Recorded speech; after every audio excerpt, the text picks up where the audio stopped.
Hello and welcome back to my YouTube channel.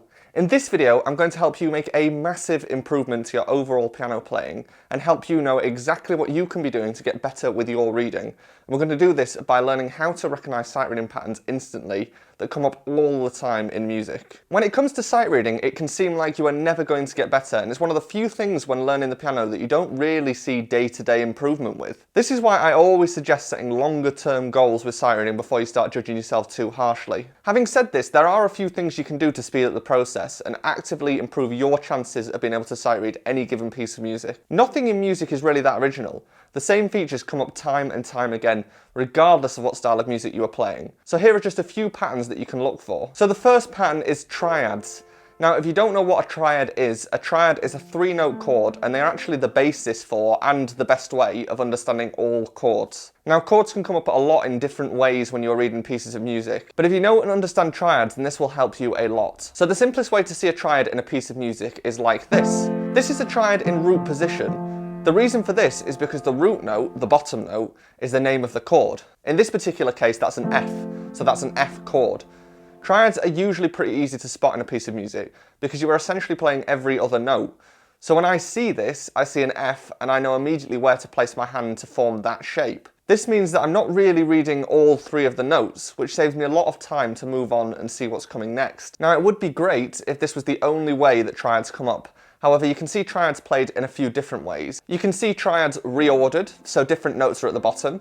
This is called an inversion. So if we take our F chord, if we take the F off the bottom and put it on top instead, now we have an A at the bottom. This is still an F chord, but it's just in a different order. And this order is called first inversion. You can do the same again. So if we take the A off the bottom as well and put that on top, then we now have a C at the bottom, and this is an F chord in second inversion.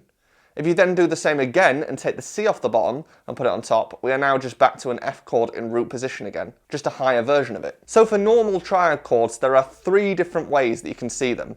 Root position, where all of the notes are equally spaced. First inversion, where the bottom 2 are closer than the second and third note. And second inversion, where the notes close together are at the top instead. These 3 inversions make up a lot of what you see in music. Now, you won't always see these triads in this form either, because some music can use the triads and change them. So that can happen in a number of ways that you will often see.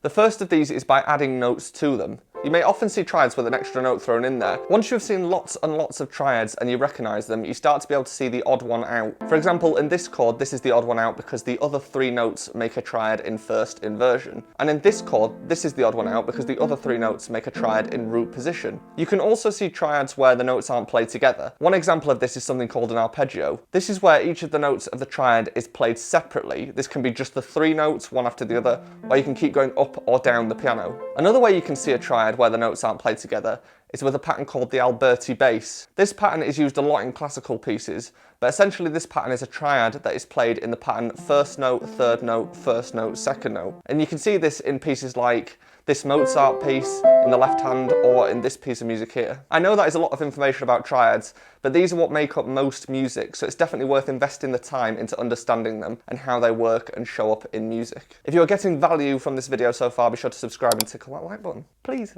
The next pattern that you can see in music regularly is octaves.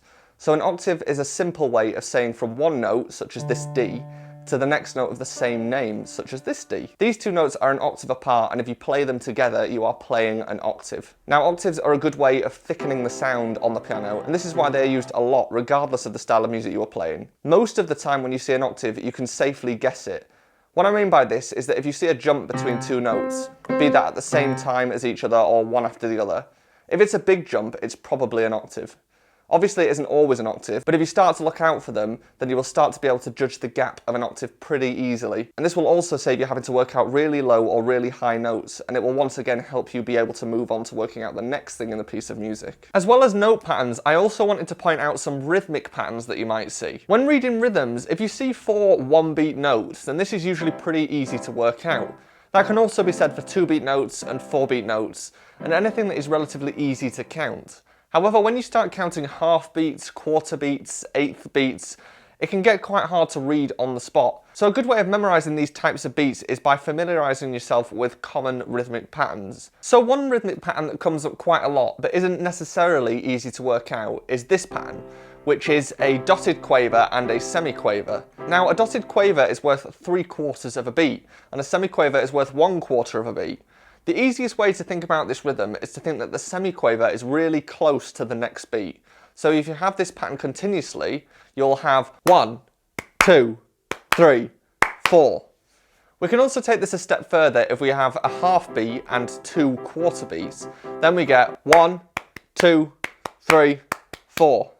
If you want to practice this and have something to say so that you know that you are definitely playing the right rhythm, then you can say 1 E and so that each one of these sounds is a quarter of a beat. So the first pattern would be 1 E and 2 E and 3 E and 4 E and And the second pattern would be 1 E and 2 E and 3 E and 4 E and These two patterns come up all of the time, and they are some of the note lengths that are perhaps a little less easy to think about when sight reading. But if you practice these patterns and you run into them when sight reading, you'll be able to get through them with ease. Another thing that will really optimise your playing is knowing the difference between playing and practicing, which is exactly what this video is about. So be sure to go on through and I will see you there.